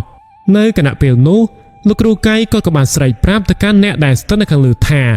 ដៃខាតនៅឲ្យស្ងៀមទៅក៏មិនចេញកាយវិការអ្វីឲ្យសោះទោះឲ្យគាត់ជាអ្នកចាត់ការវិញលោកសេដ្ឋីព្រមជាមួយនឹងកូនចៅរបស់គាត់ពួកគេក៏សសឹងតែមិនធ្លាប់បានឃើញសភាវៈមួយនេះពីមុនមកទាល់តែសោះនោះនៅពេលដែលបានឃើញពួកគាត់ម្នាក់ក៏មានអារម្មណ៍ស្លាំងកាំងស្ទើរតែមិនជឿទៅលើអ្វីដែលខ្លួនឯងបានឃើញផ្ទាល់នឹងភ្នែកនៅគណៈពេលដែលសត្វឆ្កែទាំងអស់នឹងកំពុងតែចូលមកលោកសេដ្ឋីនិងកូនចៅរបស់គាត់ក៏បានសង្កេតឃើញថាលោកគ្រូកៃគាត់មិនបានប្រើកំភ្លើងនោះទេលោកគ្រូកៃគាត់បានទាញឈើច្រត់របស់គាត់លោកគ្រូកៃគាត់ក៏បានសូលសែមនៅមុនវិជាដែលគាត់ចេះបន្ទាប់មកក៏បានផ្លុំទៅលើឈើច្រត់របស់គាត់ហើយក៏បានថយក្រោយចំនួន3ជំហានសត្វឆ្កែទាំងអស់នោះវាក៏បានចាប់ផ្ដើមចូលមកចាត់ការដោយសារតែពន្លឺនៃភ្លើងដែលបានបំភ្លឺឡើងធ្វើឲ្យមើលឃើញច្បាស់នោះអ្នកដែលស្ថិតនៅខាងលើក៏អាចមើលឃើញសត្វឆ្កែនឹងបានយ៉ាងច្បាស់ផងដែរពួកវាបានចាប់ផ្ដើមចូលមកចង់ចាត់ការទៅកាន់លោកគ្រូកៃកាលពីដំបូងឡើយវាមានតែមួយក្បាលដែលវាបានលោតសម្ដៅមកខាងគាត់លុះនៅពេលដែលវាបានលោតចូលមកវាក៏ត្រូវបានលោកគ្រូកៃក៏ទាញឈើច្រត់របស់គាត់ វាយទៅកាន់វាតែម្ដងលុះទៅពេលដែលវាបានលោតចូលមកហើយលោកគ្រូកៃគាត់ក៏បានក្រវាទៅត្រូវនៅលើរាងកាយរបស់សត្វឆ្កែមួយក្បាលនឹងហើយបន្ទាប់មកក៏ឃើញថាវាក៏បានដួលទៅលើដីមុននឹងវាបានរលាយភ្លាមតែម្ដងឥឡូវនេះវាក៏នៅសល់ចំនួន4ក្បាលទៀតតែប៉ុណ្ណោះវាមានសត្វឆ្កែចំនួន2ក្បាលដែលពួកវាបានព្យាយាមចូលមកខាំគាត់តែក៏ត្រូវបានលោកគ្រូកៃគាត់ប្រើនៅឈើជ័ររបស់គាត់វាទៅលើពួកវាទាំង2ក្បាលនឹងតែម្ដងរហូតមកដល់ឲ្យវាបានរលាយបាត់ទៅដូចគ្នានៅពេលនេះវាក៏នៅសល់ចំនួន2ក្បាលទៀតមើលទៅវាក៏ហាក់បីដូចជាមានភាពខ្លាចក្រែងចំពោះលោកគ្រូកៃយ៉ាងអញ្ចឹងដោយសារតែគ្នាវាក៏មានរហូតដល់3ក្បាលឯណោដែលពួកវាបានចូលមកហើយក៏ត្រូវបានលោកគ្រូកៃកម្ចាត់បានលោកគ្រូកៃគាត់ក៏បានសម្លឹងមើលឃើញមួយក្បាលទៀតដែលវាកំពុងតែដើរលបប្រងតែនឹងចូលមកចាត់ការគាត់ពីខាងក្រោយខ្នងលោកគ្រូកៃគាត់ក៏ធ្វើហាក់បីដូចជាគាត់មិនបានដឹងចឹងអញ្ចឹងគាត់ធ្វើដើម្បីឲ្យសត្វឆ្កែទាំងនោះវាចូលមកកាន់តាគៀកដើម្បីឲ្យគាត់ងាយស្រួលនៅក្នុងការកម្ចាត់វានៅពេលដែលឆ្កែនោះវារៀបតែនឹងលោតមកខាំគាត់ទៅហើយនឹងគាត់ក៏បានបែកខ្នងហើយក៏បានវាយមួយទំហឹងលុះនៅពេលដែលវាបានលោតចូលមកដំបងឈើជ្រត់របស់គាត់នេះវាក៏បានទៅត្រូវនៅត្រង់ក្បាលរបស់វាតែម្ដងនៅពេលនោះសត្វឆ្កែវាក៏បានដួលទៅលើដីបន្ទាប់មកវាក៏បានរលាយបាត់ទៅវិញនៅក្នុងពេលឥឡូវនេះវាក៏នៅសល់តែមួយក្បាលទៀតតែប៉ុណ្ណោះចំពោះអាមួយក្បាលនេះវាក៏មិនហ៊ានជាមួយនឹងលោកគ្រូកៃឡើយលុះនៅពេលដែលបានឃើញគ្នារបស់វារលាយបាត់បែបហ្នឹងសត្វឆ្កែមួយក្បាលនោះវាក៏មិនហ៊ានបន្តនៅទៀតនោះដែរវាបានបោលថយក្រោយហើយក៏បានរត់ចូលទៅក្នុងទីងងឹតបាត់ទៅនៅពេលនោះលោកគ្រូកៃគាត់ក៏បានទាញឈើច្រត់របស់គាត់ជិះមកទុកវិញចំណែកឯអ្នកដែលស្ទើរនៅខាងលើពួកគាត់ក៏ពិតជាសប្បាយចិត្តខ្លាំងណាស់ជាពិសេសគឺលោកសេដ្ឋីក៏បាននិយាយថាលោកគ្រូម្នាក់នេះពិតជាល្បីឈ្មោះដូចជាគេបាននិយាយពិតមែនកាលពីពេលបាញ់មិញនេះសត្វឆ្កែទាំងអស់នោះក៏ច្រើនខ្លាំងណាស់ទំហំដងខ្លួនរបស់ពួកវាធំទៅទៀតបើសិនជាក្រៅពីលោកគ្រូម្នាក់នេះក៏មិនដឹងថាអាចចាត់ការវាបានដែរឬមួយក៏អត់នោះទេក្រកំភ្លើងក៏មិនដឹងថាបាញ់វាកើតដែរឬមួយក៏អត់នោះទេទើបបានជាលោកគ្រូម្នាក់នេះគេប្រើឈើច្រត់ដ៏មានអំណាចអានុភាពរបស់គេទៅវិញនៅគណៈពេលនោះកូនចៅរបស់លោកសេដ្ឋីក៏បាននិយាយថាត្រូវឲ្យលោកម្ចាស់គាត់ពិតជាពូកែមែនតែនប៉ុន្តែបើតាមមើលសម្ដីដែលគាត់បាននិយាយវាមិនមែនមានត្រឹមតែសត្វឆ្កែនោះទេវាអាចជានឹងមានសភាវៈផ្សេងទៀតពួកយើងរងចាំមើលសិនទៅដោយសារតែគាត់បាននិយាយថាព្រៃមួយនេះវាគឺជាព្រៃអាថ័ន្តដូច្នេះហើយវាក៏មិនមែនត្រឹមតែធ្វើឲ្យយើងមកវិញនោះទេវាក៏អាចជានឹងមានសភាវៈកាយសាហាវជាច្រើនផ្សេងទៀតដែលបំរុងនឹងចូលមកចាត់ការពួកយើងចាំមើលថាតើលោកគ្រូម្នាក់នេះគាត់ខ្លាំងពូកែដល់កម្រិតណាគាត់អាចទប់ទល់បានដែរឬមួយក៏អត់នៅគណៈពេលហ្នឹងលោកសេដ្ឋីព្រមជាមួយនឹងកូនចៅរបស់គាត់ពួកគាត់ក៏បានស្ដាប់ឮនូវសំឡេងអ្វីមួយយ៉ាងដែលកំពុងតែឈានចុះមកទៀតហើយគាត់បានមើលឃើញពីចម្ងាយដោយសារតែពន្លឺនៃភ្លើងដែលគាត់បានដុតបំភ្លឺនឹងឯងរូបរាងកាយរបស់មនុស្សដែលមានគ្នាប្រហែលជា10នាក់ឯណោះពួកគេកំពុងតែចូលមកប៉ុន្តែមនុស្សនេះវាមិនដូចជាអ្នកភូមិធម្មតានោះទេវាមានសភាពលក្ខណៈដូចជាមនុស្សព្រៃចឹងអញ្ចឹងសក់របស់គេសំពីងសំពងនៅក្នុងដៃរបស់គេសុទ្ធសឹងតែមានលំពែងកាន់ទាំងអស់រាងកាយរបស់ពួកគេមើលទៅគឺអាក្រក់មើលមែនតែនមានតែក្រណាត់រុំ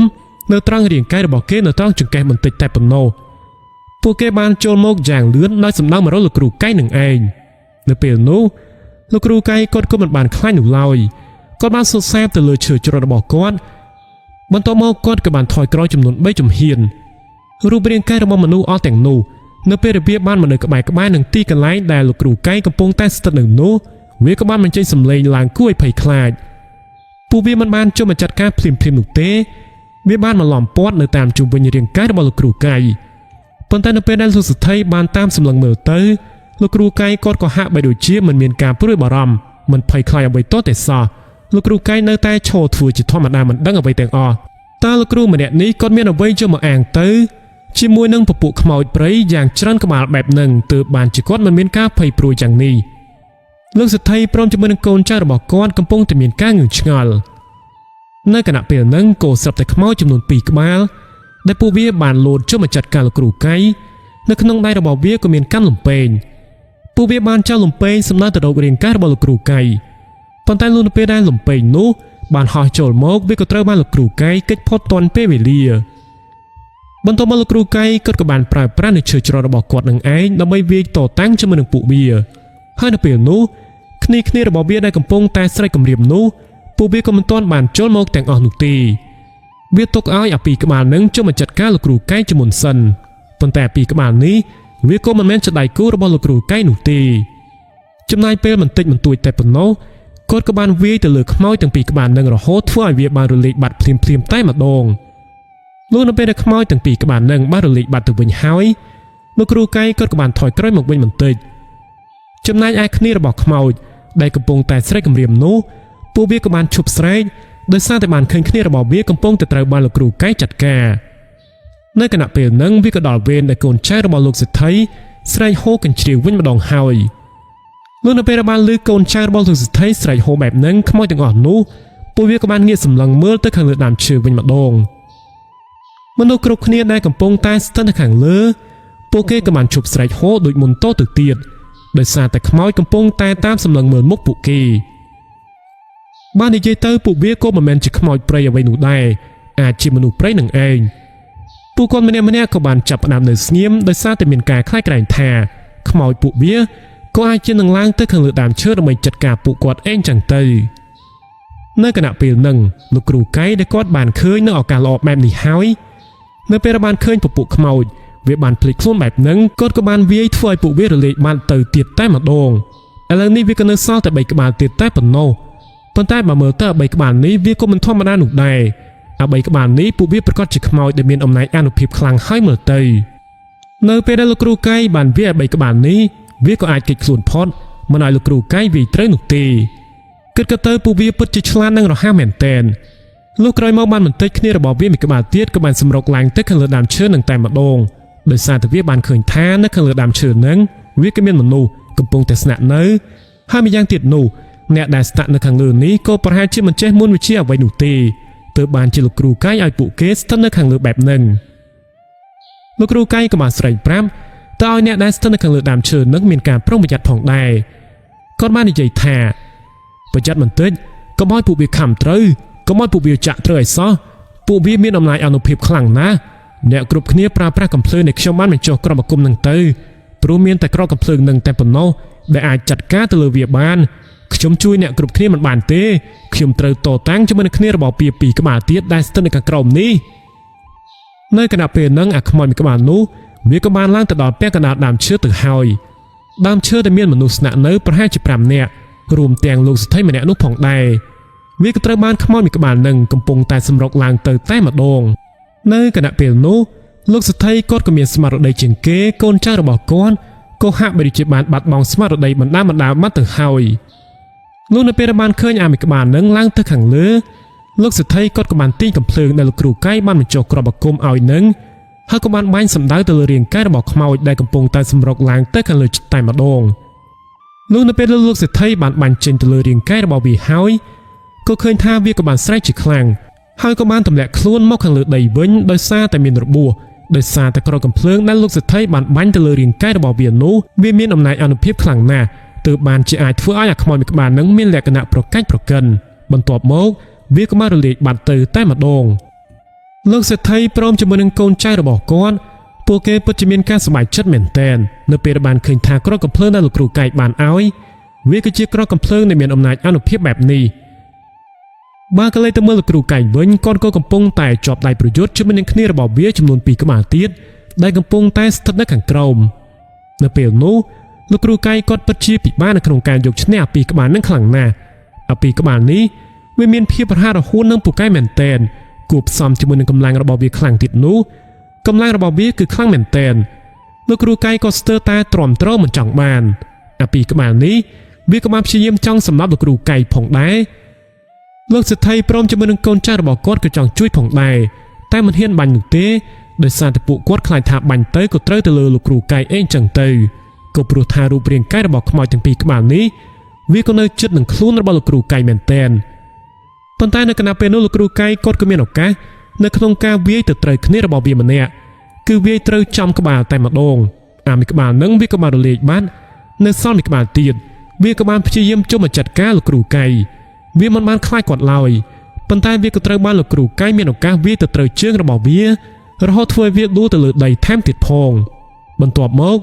លោកគ្រូកែគាត់ក៏បានវាយសម្លាប់វាតែម្ដងឥឡូវនេះខ្មោចទាំង10ក្បាលនោះពួកវាក៏ត្រូវបានលោកគ្រូកែចាត់ការបានសម្រេចអស់ហើយ នៅគណៈពេលហ្នឹងលោកសេដ្ឋីគាត់ក៏បានស្រែកសាកសួរពីខាងលើដើមឈើថាយ៉ាងមិនទៅឲ្យលោកគ្រូតើត្រូវការពួកខ្ញុំចុះទៅខាងក្រោមដែរឬមួយក៏អត់ទេពួកខ្ញុំបានឃើញថាក្រកំភ្លើរបស់លោកគ្រូដែលបានឲ្យមកនេះវាមានអនុភាពខ្លាំងណាស់វាអាចបាញ់សម្លាប់ពួកវាបាននៅគណៈពេលហ្នឹងលោកគ្រូកៃគាត់ក៏បាននិយាយថាមិនចាំបាច់ទេលោកសេដ្ឋីនៅខាងលើនឹងហើយកុំឲ្យមានគ្រោះថ្នាក់យប់នេះខ្ញុំត្រូវតែកម្ចាត់ពួកវាក៏ដូចជាដោះនៅអាឋានព្រៃមួយនឹងឲ្យបានខ្ញុំមានពេលវេលាដោះវានៅក្នុងយប់នេះតែប៉ុណ្ណោះបើសិនជាដោះមិនបានទេថ្ងៃក្រោយក៏មិនដឹងថាថ្ងៃណានឹងអាចដោះវាបាននោះទេហើយអ្នកដែលចូលទៅក្នុងព្រៃនេះពួកគេក៏ប្រកាសជានឹងមានគ្រោះថ្នាក់ជាក់ជាមិនខានស្របពេលដែលពួកគាត់កំពុងតែនិយាយនឹងលោកសេដ្ឋីក៏បានសាកសួរបន្តទៀតថាតើពេលណាទើបសម្លាប់វាអស់ទៅលោកគ្រូតើនៅសល់អ្វីទៀតទៅលោកគ្រូកៃក៏បាននិយាយថាជាធម្មតាទៅបើតាមដែលខ្ញុំដឹងនៅក្នុងព្រះអាឋានវាមាន5បែបឥឡូវនេះយើងចាត់ការបានតែ2បែបហើយនៅ3បែបទៀតមិនដឹងថាជាអ្វីខ្លះនោះទេណាលោកសេដ្ឋីបន្ទាប់មកលោកសេដ្ឋីក៏បានសាកសួរថាតើនេះវាគឺជារបស់នរណាទៅលោកគ្រូហេតុអ្វីបានជាវាមានរឿងបែបនេះកើតឡើងនៅក្នុងព្រៃទៅវិញលោកគ្រូកៃក៏បានតបទៅវិញថានេះវាជារបស់គ្រូអាគមម្នាក់ដែលគេបានចងបន្ទាប់មកប្រហែលជាគេបានទទួលមរណភាពបាត់ទៅហើយក៏អាចថាបានដែរនៅពេលពួកគាត់កំពុងតែនិយាយគ្នានឹងគាត់ក៏ស្រាប់តែបានស្ដាប់ឮនៅសំឡេងអ្វីមួយយ៉ាងដែលវាកំពុងតែធ្វើដំណើរចូលមកពីចម្ងាយសាជាថ្មីម្ដងទៀតហើយពួកគាត់ក៏បានតាមសម្លឹងមើលចង់ដឹងថាតើវាគឺជាអ្វីឲ្យពិតប្រាកដសំឡេងរបស់វាក៏បានរត់ចូលលាន់ឮឡើងពីពេញទីកន្លែងដែលពួកគាត់កំពុងតែស្នាក់នៅនឹងតែម្ដងនៅគណៈពេលនោះក៏ស្រាប់តែគាត់បានសង្កេតឃើញថាវាមានសត្វក្របីចំនួន5ក្បាលដែលកំពុងតែរត់ចូលមកប៉ុន្តែសត្វក្របីទាំងអស់នោះវាក៏សសឹងតែមានមនុស្សម្នាក់អង្គុយនៅចំពីលើខ្នងរបស់វាទាំងអស់ប៉ុន្តែរូបរាងកាយរបស់មនុស្សនឹងវាក៏មានសភាពមិនធំពេកនោះទេ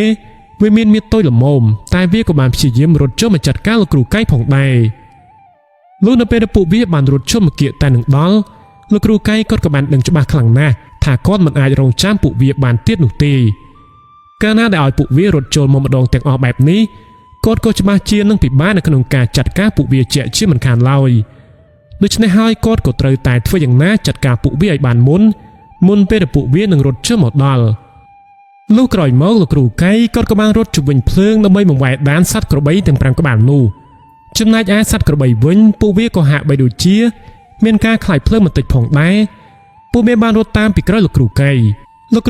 គាត់ក៏បានលោតទៅវាយមួយឈើជ្រត់របស់គាត់ទៅត្រូវនៅត្រង់ក្បាលសត្វក្របីមួយក្បាលនោះរហូតមកដល់ឲ្យវាត្រូវដួលទៅប៉ះជាមួយនឹងភ្លើងបន្ទាប់មកវាក៏បានប្រកាច់ប្រកិនបានប្រហែលជា1នាទីហើយវាក៏បានរលាយបាត់ទៅវិញនៅសល់តែ4ក្បាលទៀតតែប៉ុណ្ណោះនៅពេលនោះវាក៏បានព្យាយាមដេញរត់ទៅកាន់លោកគ្រូកៃស្នែងរបស់វាឡើងមុតស្រួចបើសិនជាវាបានវត្តទៅត្រូវលោកគ្រូកៃក៏មិនដឹងថាគាត់នឹងទៅជាយ៉ាងណានោះទេលោកគ្រូកៃគាត់ពិតជាឆ្លាតខ្លាំងណាស់គាត់បានព្យាយាមរត់គេចខ្លួនទៅឆ្វេងទៅស្ដាំជុំវិញបរិវេណនៃភ្លើងដែលបានដុតបំភ្លឺជាច្រើនទីកន្លែងនឹងតែម្ដងចំណែកឯលោកសេដ្ឋីព្រមជាមួយនឹងកូនចៅរបស់គាត់ដែលកំពុងតែស្ថិតនៅខាងលើដើមឈើពួកគាត់ក៏មានអារម្មណ៍ផិតភ័យបោកពោះដោយសារតែសត្វក្របីនេះវាពិតជាមានមាឌធំមែនទែនហើយមើលទៅគឺពិតជាគួរឲ្យភ័យខ្លាចយកតែម្ដងហើយម្យ៉ាងវិញទៀតគ្នារបស់វាក៏ច្រើនណាស់ដែរមិនដឹងថាលោកគ្រូកៃអាចទប់ទល់បានដែរមួយក៏យ៉ាងណានោះទេនៅគណៈពេលហ្នឹងវាក៏មានអាមីក្បាលដែលវាបានរត់មកនៅក្បែរនឹងដើមឈើដែលពួកគាត់កំពុងតែស្នាក់នៅលោកសេដ្ឋីនៅពេលបានឃើញអាការល្អបែបនេះគាត់ក៏បានបបួលកូនចៅរបស់គាត់ឲ្យបាញ់សម្ដៅទៅកាន់សត្វក្របីនឹងតែម្ដងនៅពេលដែលគាត់បានបាញ់សម្ដៅចេញទៅកាន់សត្វក្របីនឹងក៏ឃើញថាក្រកំភ្លើងវាក៏បានទៅប៉ះជាមួយនឹងរាងកាយរបស់វាហើយក៏បានធ្វើឲ្យវាប្រកាច់ប្រកិនរូបរាងកាយមនុស្សដែលស្ថិតនៅខាងលើខ្លួនរបស់សត្វក្របីនៅពេលដែលសត្វក្របីបានទៅប៉ះជាមួយនឹងគ្រាប់អាគមវាក៏ស្រាប់តែមានសភាពដូចជាមានរបួសដូចគ្នាបន្ទាប់មកពួកវាក៏ស្រាប់តែបានហក់ចូលទៅក្នុងភ្លើងតែម្ដងរូបរាងកាយរបស់សត្វក្របីមួយក្បាលនឹងក៏បានរលាយទៅដូចគ្នាផងដែរនៅពេលនោះលោកគ្រូកៃគាត់ក៏មានឱកាសវាយទៅលើសត្វក្របីមួយក្បាលទៀត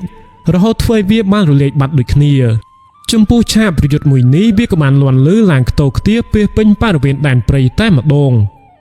លោកសេដ្ឋីដែលកំពុងតែតាមសម្លឹងមើលសត្វក្របីទាំងពីរក្បាលទៀតដែលនៅសល់គាត់ក៏ចង់ដឹងថាតើពួកវានឹងរត់មកនៅក្បែរនឹងទីកន្លែងដែលពួកគាត់កំពុងតែស្នាក់នៅនឹងដែរឬមួយក៏យ៉ាងណាបើសិនជាពួកវារត់មកពួកគាត់ក៏នឹងជួយបាញ់ប្រហារពួកវា ដើម្បីជួយលោកគ្រូកៃនៅក្នុងការកម្ចាត់វាខ្លះៗដែរប៉ុន្តែសត្វក្របីទាំងអស់នោះពួកវាមិនបានរត់ទៅរកពួកគាត់នោះទេពួកវាក៏នៅតែរត់សំដៅទៅរកលោកគ្រូកៃតែរហូតនឹងនៅគណៈពេលហ្នឹងនៅពេលដែលលោកគ្រូកៃបានវាយទៅត្រូវរូបរាងកាយជាមនុស្សដែលស្ថិតនៅខាងលើខ្នងរបស់វាមនុស្សនោះវាក៏បានលោតចូលក្នុងភ្លើងដូចគ្នារហូតធ្វើឲ្យភ្លើងនោះបានឆាបឆេះទៅលើរាងកាយរបស់វាចំណែកឯសត្វក្របីដែលពួកវាបានជិះពួកវាមិនបានរលាយនោះឡើយនេះវាពិតជាចំណែកមែនតែនបើសិនជាលោកគ្រូកៃវាទៅត្រូវសត្វក្របីមនុស្សនឹងវាក៏នឹងរលាយដូចគ្នាប៉ុន្តែបើសិនជាគាត់វាទៅត្រូវមនុស្សនឹងវិញសត្វក្របីវាមិនបានរលាយនោះឡើយមិនដឹងថាវាមានអ្វីឲ្យពិតប្រាកដនោះទេនៅគណៈពេលហ្នឹងលោកគ្រូកៃគាត់ក៏បានព្យាយាមវាយទៅលើសត្វក្របីមួយក្បាលដែលថាគាត់វាយទៅត្រូវមនុស្សប៉ុន្តែមិនទាន់បានវាយទៅត្រូវសត្វក្របីនឹងនោះទេបន្ទាប់មកគាត់ក៏បានព្យាយាមវាយទៅលើវាប៉ុន្តែសត្វក្របីមួយក្បាលនោះវាក៏បានថយក្រោយព្យាយាមគេចចាក់ចេញពីលោកគ្រូកៃនៅសល់មួយក្បាលទៀតវាក៏បានរត់ពីខាងក្រោយខ្នងវិញម្ដងដើម្បីចូលមកចាត់ការលោកគ្រូកៃនៅគណៈពេលហ្នឹងលោកគ្រូកៃគាត់ក៏បែរក្រោយមកវិញហើយក៏បានវាយទៅត្រូវវានៅសល់តែមួយក្បាលទៀតតែប៉ុណ្ណោះចំពោះអាមួយក្បាលនេះវាក៏បានរត់គេចចេញពីលោកគ្រូកៃមកនៅក្បែរនឹងដើមឈើដែលលោកសេដ្ឋីព្រមជាមួយនឹងកូនចៅរបស់គាត់កំពុងតែស្នាក់នៅខាងលើនៅគណៈពេលនោះលោកសេដ្ឋីព្រមជាមួយនឹងកូនចៅរបស់គាត់ពួកគេក៏បានបាញ់ទៅលើរាងកាយរបស់សត្វក្របីនឹងតែម្ដងគ្រាប់កំភ្លើងប្រហែលជា 4-5 គ្រាប់ឯណោះវាក៏បានទៅត្រូវនៅលើរាងកាយរបស់វារហូតមកដល់ឲ្យវាប្រកាច់ប្រកិននិងរលាយបាត់ទៅតែម្ដងឥឡូវនេះក៏អស់មួយមុខទៀតហើយនៅសល់តែពីរមុខទៀតតែប៉ុណ្ណោះដែលនឹងត្រូវធ្វើការទប់ទល់ជាមួយនៅក្នុងព្រៃអាថ័ន្តមួយនេះនៅគណៈពេលហ្នឹងនៅគណៈពេលដែលពួកគាត់កំពុងតែតាមសម្លឹងមើលសត្វក្របីដែលបានរលាយទៅនឹងក៏ស្រាប់តែមានសភាពអ្វីផ្សេងទៀតដែលវាបានចូលមកយ៉ាងលឿនតែម្ដងវាគឺជាសត្វគោប៉ុន្តែសត្វគោប្រភេទនេះវាក៏មានសភាពពាក់កណ្ដាលក្រោយគឺមានតែឆ្អឹងតែប៉ុណ្ណោះពាក់កណ្ដាលមុខគឺមានរូបរាងកាយជាគោចំពោះចំនួនរបស់វាក៏មានមិនច្រើនដូចជាសត្វក្របីនោះទេពួកវាមានតែ3ក្បាលដែលបានចូលមកពួកវាទាំង3ក្បាលនេះមានមាឌមិនសូវជាធំប៉ុន្មាននោះឡើយប៉ុន្តែបើមើលទៅអានុភាពរបស់វាវិញវាក៏មិនខ្សោយអីប៉ុន្មាននោះដែរលុះនៅពេលពួកវាបានរត់ចូលមកដល់លោកគ្រូកៃគាត់ក៏បានថយក្រោយយ៉ាងលឿនដើម្បីសូត្របន្ថែមទៅលើអានុភាពឈើច្រត់របស់គាត់ចំពោះឈើច្រត់របស់គាត់នេះនៅពេលណាដែលប្រើម្ដងក៏ត្រូវដាស់វាម្ដងទៀតប្រៀបហាក់បីជាអានុភាពរបស់វាបានថមថយយ៉ាងអញ្ចឹងលុះនៅពេលដែលលោកគ្រូកៃបានសូត្រផ្លុំទៅលើឈើច្រត់របស់គាត់រួចហើយគាត់ក៏បានវាយទៅលើដីមួយទំហឹងតែម្ដងនៅពេលនោះសត្វគោវាក៏បានលោតឡើងលើហាក់បីដូចជានៅពេលដែលលោកគ្រូកៃបានវាយទៅលើដីនឹងវាក៏បានធ្វើឲ្យមានការប៉ះពាល់ទៅលើរាងកាយរបស់វាយ៉ាងមិនដឹងនៅពេលវាបានលោតហើយវាក៏បានធ្លាក់ខ្លួនចុះមកដល់ខាងក្រោមហើយវាក៏បានប្រកាច់ប្រកិនបន្ទាប់មកវាក៏បានរត់ចូលទៅចាត់ការលោកគ្រូកៃតែម្ដងប៉ុន្តែម្ដងនេះលោកគ្រូកៃគាត់ក៏បានប្រើប្រាស់នៅមហាកម្លាំងរបស់គាត់មិនបានខ្លាចពួកវានោះទេគាត់បានទម្លាក់ឈើច្រត់របស់គាត់ចុះ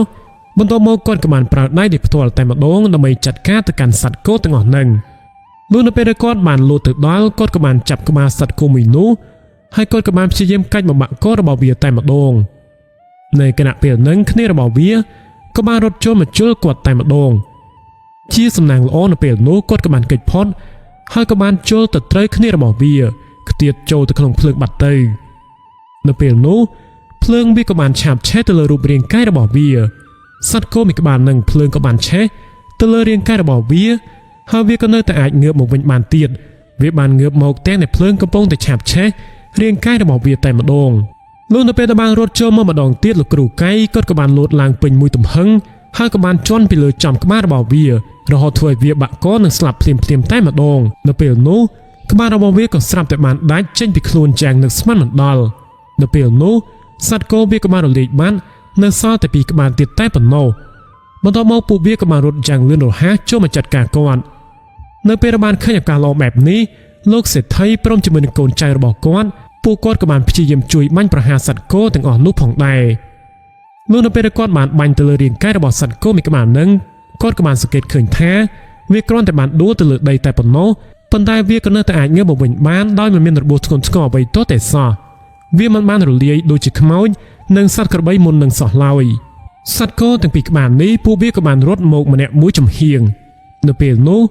លោកគ្រូកៃគាត់ក៏បានលោតផុតយ៉ាងអស្ចារ្យតែម្ដងសត្វគោទាំងពីរក្បាលនឹងពួកវាក៏បានជល់ទៅត្រូវគ្នាឯង ในขณะเป็นลูกครูไก่ก็กบาลเคยอาการละโอก็กบาลโลดตื่นจวนไปเลยกบาลสัตว์คู่มีกบาลก็กบาลจวนให้กบาลไก่มาบะกอวีอ่อยสลับเพลียมแต้มมาดงจำนายไอ้เนี่ยซ่อนมีกบาลเตี้ยลูกครูไก่ก็กบาลถอยกร้อยตื่นจวนเนื้อไปเลยเชื่อชดระบอกก้อนลูกเป็นสัตว์กูนู้วิบาลรถจวนมาดอลูกครูไก่ก็กบาลชิกเกอร์ยกเชื่อชดระบอกก้อนหลังมกให้กบาลเวียหลังเป็นมุ้ยต่ำหึงตะลึกกบาลระบอกเวียสันโกมีกบาลนี้เวียมันโกหน้าวิบาลเตียดชิกายแจงนังหนุตีตากำลังลูกครูไก่บานโมปินาเตอร์ให้ได้ไว้บานจิกดข้างอย่างหนึ่งกดกบาลเวียตะลึกโกรหดเฟยเวียบานเตียนเตอร์ประหารจิตปรามแม่เนโนให้มันต้องมาสัตว์โกเบียกบาลรุลิบานตังอ้อบนโต๊ะลูกครูไก่กดกบาลตุนจุงกงหนึ่งดูตะลึกใดลูกสุดท้ายกดปรองแต่หนึ่งจงมาขังกรอบทำไมมาเมื่อลูกครูไก่ปันใต้กดตรักบานลูกครูไก่ถูกแก้หามขวัญกดบานในใจแท้กลมจ่อยซ้อกลมจ่อมาขังกรอบนี่ไอ้ซ้อแนวกรุบขี้มันอาจปะได้บานเต้ในขณะเปลี่ยนนี้บาสันจินแนต้องออกขี้ปะได้วิก็นำเมียนกรุธนะเจาะเชื่อมันแค้นในซอนมีมุกเตี้ยได้ขย่มนั่งตรึกถือการจัดการขย่มตรึกถือการตบโต้ได้เพลย์ขนมระบอกชมวิมันแมนจิสันวิมันแมนจิขมอยหนุ่มลอยแนวต้องออกขี้เมื่อมันเคยอยู่เต้ดามเชื่อในแนวต้องออกขี้กำปงแต่สนะเนื้อขย่มมันจงใส่มาดุจเฮาโดยชนในเฮาเนี่ยกรุบขี้นั่งมีสวัสดิภาพขย่มสมแต่ไม่ยางเต้ก้มจ่อมาขังกรองไอ้ซ้อขย่มมันไอเต้ก็มารำปีขย่มไอเรื่องสุดท้ายเนี่ยเป็นบาสดับลึกแบบหนึ่งหายก็กบาลหนึ่งกุ้ยหนึ่งมุ้ยกันเลยในเปลี่ยนนู้ลูกครูไก่ก็กบาลเงือบโชว์หนึ่งดาวจังยืดเจนจะรกทองเยี่ยมระบอกกวนมาต่อมาลูกสุดท้ายหนึ่งโกนใจระบอกกวนปูกอดกบาลสเกตเขินแท้ลูกครูไก่ก็กบาลหนึ่งกุ้ยเป็นพเนนให้กบาลโซดไซด์หนึ่งมุ่นวิเชียไปมาแจ้งในปูกอดสดับมันโยตัวแต่ซาลูกครูไก่ก็โซดนี้คือท่าโซดไอลือคลังแต่มาดงในขณะเป็นลูกครูไก่ก็กระปงแต่สดนังโกสลับแต่ขจัลวิกบาลเบาเมาจิคลังขจัลวิบาลเบาเมาในตรองจำน้อยได้ปุกอดกระปงแต่สนะในตามระยะขจัลนี้วิกสเตอร์แต่ทั่วไอโลกสุดท้ายพร้อมจำนวนโกนใจระบอกกอดแหลกจอดเท่กันกรองมาโดนบ้านน้องตื่นหายกำลังในขจัลวิปัจจิมินแหลกขณะคลั่งแมนเตนมวยสันตุกรอยมกลูกครูไก่ก็กบาลเงือบเช่าหลังวินบนตอบมกก็กบาลกันเชิดจรดระบอกกอดให้กบาลเวียตเลือดได้จำนวนใบหมุนดองพุ่นผุนขณีในขณะเปลี่ยนนั้นเวียก็สลับแต่ขชาลในบานเบาหมดจิคลังนั้นเวียก็มาสงบสงัดตัววินลูกในเป็นเด็กชาลเวียบานสงบสงัดตัววินหายลูกครูไก่ก็กบาลในใจแท้บานหายกรุบย่างเวียรุยรอหายลูกสุดท้ายลูกสุดท้ายหนึ่งเนี่ยกรุบขณีอาจจมมากังกรบบานหายกรอนแต่บานสลับเลือดแบบนี้เพลียมมนุษย์ได้สตันในขังเลือดน้ำเชื่อร่วมแตงลูกสุดท้ายปูกอดก็บานเจ้าตะกังกรอบน้ำเชื่อบนตัวมกลูกครูไก่ก็กบาลในใจแท้เปลี่ยนนี้ขยมตระก้ามนุษย์ใบเนี่ยตั้งนาเฮียสมัครจัดเจนเตอร์จมูกขยมเต้ในขณะเปลี่ยนนั้นลูกสุดท้ายกบาลสะสวดแท้ตาตะทั่วไว้นายตะลูกครูตาไปมีเรื่องใบแมนเต้ในเป็นลูกครูไก่ก็กบาลในใจแท้มันไอเต้ขยมจังเจนเตอร์ด้าทันไปได้กีบมันจองหนึ่งนั้นลูกสุดท้ายรวมไปเปลี่ยนนู้ลูกสุดท้ายก็กบาลในใจแท้ขยมกระจองเจนเตอร์จมูกได้ผู้ไอ้ทั้งใบเนี่ยทำมาตามผู้ยังเตอร์ผู้ยังเจนเตอร์จมูกหนึ่งลูกครูไก่ในเป็นลูกสุดท้ายก็กบาลปลายโกนใจระบอกก็จำนวนใบเนี่ยเอาเจนเตอร์จมูกขณีลูกในเป็นบาลทั่วดำน้ำต่างเพลย์บานมือสันโตลูกครูไก่ก็กบาลในใจแท้ในตรองจำนวนนี้เองบนต่อมกมนุษย์ในบานเจนเตอร์จมูกก็ผู้ก็กบาลมันจังเพลิงถึงเมื่อจังนังทาตาเวียก็เจียวไว้อันปดประกอบลูกนับเป็นบานมันจังเพลิงถึงเมื่อโกคืนแท้เวียมันเมียนเอาไว้หนุตีปัญหาลูกครูไก่ก็กบาลในใจแท้อดเต้วิเมียนในตรองจำนวนโกลดามเชื่อหนึ่งเองช่ำหนอมขณีจิตรกเมื่อมันติดเตอในเป็นโกนใจระบโลกเสร็จไทยปุเก้กบาลจิตรกเมื่อในตามตีกันหลายดามเชื่อหมุยหนึ่งในขณะเปลี่ยนนู้โลกสุดท้ายกบาลสะสู้ตะการลูกครูไก่แท้ให้เราไว้บานจิตลูกครูดังท่าวิสตันตินี้ให้เราไว้บานจิตลูกครูเมียนการส่องไส้ในตรองจำนวนหมุยนี้ได้เวียทมระเบิงระเบิดรบให้ตาแบบนี้ให้เราไว้บานจีเวียมันในตรองจำนวนหนึ่งตัวเป็นลูกครูไก่ก็กบาลจังอ้อตะเลือดดามเชื้อดำไม่เอาลูกสุดท้ายสำลังเมิลลูกนับเป็นกอดบานสำลังเมิลเตอร์โกสับแต่กอดบานเขินเพลิงได้เมียนปลือป้อกระหอมมุ้ยปลายจะปนจานจุกันหนึ่งเองเวกระปงแต่ปลือติดเต็กนักขลุ่ดดามทะลุมุ้ยกันไหลหนึ่งกอดปัจจิเมียนการเงือกก้อนเหม็นเต้นให้กบาลสะสู้ตะการลูกครูไก่ติดแท้ตาวิกเจียวไว้เตอร์ลูกครูในขณะเปลี่ยนนู้ลูกครูไก่ก็กบาลฝึกได้จิตสัญญามันอ้อยลูกสุดท้ายในใจมันต่อเตี้ยหนุตีจำนายไอโกนใจระบอกก้อนปู ពួកគេក៏កំពុងតែជីកចុះជីកឡើងវាក៏មានបរិមម្នាក់ដែលគេបានជីកទៅត្រូវកណាត់អ្វីម្យ៉ាងដែលមានស្ថិតនៅខាងក្រោមដើមឈើបន្ទាប់មកគាត់ក៏បាននិយាយថានេះតើវាគឺជាថង់នៃកណាត់អ្វីទៅរំពេចភ្លាមនោះលោកគ្រូកៃក៏បាននិយាយថាត្រូវហើយវាគឺជារបស់មួយនឹងឯងចាំបន្តិចចាំខ្ញុំគឺជាអ្នកយកលោកគ្រូកៃគាត់ក៏បានយកកណាត់មួយនឹងចេញមកខាងក្រៅបន្តមកទៀតគាត់ក៏បានដើរទៅនៅក្បែរនឹងដើមឈើមួយដើមគាត់បានហាមមិនឲ្យលោកសេដ្ឋីនិងកូនចៅរបស់គេទៅឡើយនៅពេលបានទៅដល់ក៏មិនដឹងថាលោកគ្រូកៃគាត់បានធ្វើអ្វីខ្លះនោះទេនៅត្រង់ចំណុចមួយនឹងបន្ទាប់មកគាត់ក៏បានសូត្រសែបនៅមុនវិជារបស់គាត់បន្តិចក្រោយមកទៀតលោកគ្រូកៃគាត់ក៏បានដើរត្រឡប់មកវិញគាត់បាននិយាយទៅកាន់អ្នកគ្រប់គ្នាថារួចរាល់ហើយខ្ញុំបានធ្វើសម្រេចហើយមិនអីទេថ្ងៃក្រោយលែងមានគ្រោះថ្នាក់ទៅដល់អ្នកភូមិដែលបានឆ្លងកាត់នៅក្នុងតំបន់ព្រៃនឹងតទៅទៀតហើយដល់ពេលនោះលោកសេដ្ឋីគាត់ក៏រៀងសប្បាយចិត្តគាត់ក៏បានលួចងើយមើលទៅកាន់ភ្លើងដែលស្ថិតនៅខាងលើដើមឈើប៉ុន្តែលុះនៅពេលដែលគាត់បានសម្លឹងមើលទៅក៏ឃើញថាភ្លើងមួយនឹងវាក៏បានបាត់ទៅវិញមិនដឹងថាវាបានរលាយទៅណានោះទេកាលពីពេលអំបញ្ញនេះវាក៏ស្ថិតនៅខាងលើនឹងនៅឡើយទេលុះនៅពេលដែលលោកគ្រូកៃបានជករបស់ដែលមានស្ថិតនៅខាងក្នុងក្រណាត់នឹងចេញយកទៅធ្វើពិធីរបស់គាត់ក៏ស្រាប់តែភ្លើងនឹងវាក៏បានហោះហើរទៅវិញបាត់តែម្ដងបន្ទាប់មកពួកគាត់ក៏បានសម្រាកនៅទីកន្លែងរទេះគោនឹងវិញដោយសារតែយប់ក៏រៀងជ្រៅបន្តិចទៅហើយនៅម៉ោងប្រហែលជា12យប់ជាងនៅពេលហ្នឹងលោកសេដ្ឋីគាត់ក៏បាននិយាយថាគាត់សម្រានមិនលក់នោះទេចាំថ្ងៃស្អែកចាំសម្រាកយប់នេះគាត់អង្គុយផឹកស៊ីទាល់ភ្លឺតែម្ដងលោកគ្រូកៃគាត់ក៏សុខចិត្តកំដរនៅពេលពួកគាត់ទាំងពីរនាក់បានផឹកក៏បានផឹករហូតទៅដល់ម៉ោងប្រហែលជា4ទៀបភ្លឺបន្ទាប់មកពួកគាត់ក៏បានឈប់ផឹកហើយក៏បានទៅរកអីទុកហូបនៅក្នុងពេលព្រឹកបន្ទាប់មកនៅម៉ោងប្រហែលជា6ព្រឹកលោកគ្រូកៃព្រមជាមួយនឹងលោកសេដ្ឋីពួកគាត់ក៏បានឡើងទៅដេកនៅខាងលើរទេះគោដោយឲ្យកូនចៅរបស់លោកសេដ្ឋីជាអ្នកបរទេះក៏ដូចជាជីសេះរបស់លោកគ្រូកៃព្រោះថានៅទីនេះវាលែងមានគ្រោះថ្នាក់តទៅទៀតហើយលុះក្រោយមកពេលវេលាចេះតែកន្លងទៅមុខលោកគ្រូកៃគាត់ក៏អាចជូនលោកសេដ្ឋីទៅដល់ទីកន្លែងផ្ទះថ្មីរបស់គាត់ប្រកបទៅដោយសុខសុវត្ថិភាពបន្ទាប់មកលោកគ្រូកៃគាត់ក៏បានសម្រាកនៅទីនឹងបានកន្លះថ្ងៃដោយសារតែពីពេលយប់មិញនេះគាត់ហត់នឹងមិនបានសម្រាកផងលុះរហូតដល់ពេលភ្ញាក់ដឹងខ្លួនឡើងគាត់ក៏បានសុំលាលោកសេដ្ឋីធ្វើដំណើរត្រឡប់ទៅវិញចំណែកឯលោកសេដ្ឋីគាត់ក៏បាននិយាយថាថ្លៃឈ្នួលគាត់បានចងភ្ជាប់ជាមួយនឹងសេះរួចហើយចាំទៅដល់ផ្ទះចាំបើកមើលទៅក៏បានដែរលោកគ្រូកៃគាត់ក៏បានអរគុណហើយក៏បាននិយាយលាលោកសេដ្ឋីលុះនៅពេលដែលបានទៅដល់ផ្ទះវិញលោកគ្រូកៃគាត់ក៏បានស្រែកថងមើលទើបដឹងថាលោកសេដ្ឋីគាត់បានឲ្យមាសគាត់ច្រើនខ្លាំងណាស់ប្រហែលជា5ដំឡឹងឯណោះវាពិតជាច្រើនមែនទែនសម្រាប់គាត់រួមទាំងប្រាក់កាសមួយចំនួនផ្សេងទៀតបូកសរុបគ្នាក៏ប្រហែលជា10ដំឡឹងមាសឯណោះ